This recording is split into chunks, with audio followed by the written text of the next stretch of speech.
Hello everyone, সকলে কেমন আছো? আশা করি সকলে ভালো আছো। আল্লাহর রহমতে আমিও ভালো আছি। তো আজকে আমার পড়াশোনা জামানায় কিছু চিন্তা ভাবনার কথা আপনাদের সম্মুখে তুলে ধরব।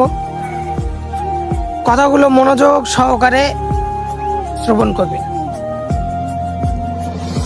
আমি যখন পড়াশোনা করতাম তো আমি ভাবতাম যে ধুর, পড়াশোনা ভাল লাগছে না, পড়াশোনা ছাড়ে দেব আর বিদেশে যাব। হুট করে একদিন পড়াশোনাটাও ছেড়ে দিলাম।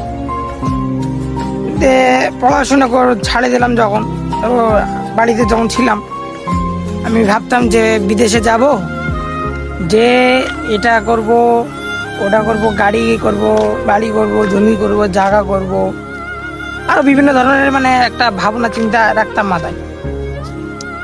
তো এবার একদিন হুট করে বিদেশেও চলে আসলাম। এবার বিদেশে আসার পর যে ভাবনা চিন্তাগুলো আমি করতাম, বাড়ি করব, গাড়ি করব, স্বপ্নগুলো দেখতাম, স্বপ্নগুলো কিন্তু পূরণ করতেই বিদেশে আসছি। এবার বিদেশে যখন আসছি, আসার পর দেখছি যে যে স্বপ্নগুলো দেখেছিলাম সেগুলো পূরণ করতে গেলে পাশে ফেটে যায়। যা সর্বনাশ! স্বপ্ন দেখা একদম সহজ, কিন্তু সেটাকে বাস্তবতায় পূরণ করতে গেলে এতই পাশা ফেটে যায়, সেটা আমার ধারণা ছিল না।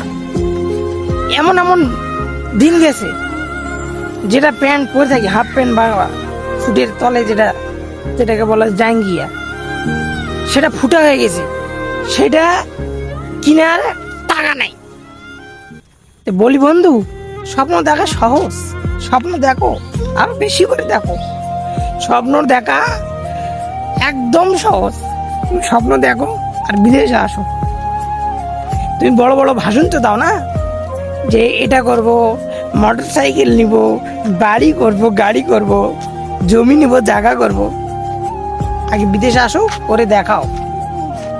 হ্যাঁ, পাছার একটা চুল থাকবে না, সব ঝরে পড়ে যাবে। বলি বন্ধু, স্বপ্ন দেখো না, শরীরের জন্য স্বপ্ন দেখা ক্ষতিকর।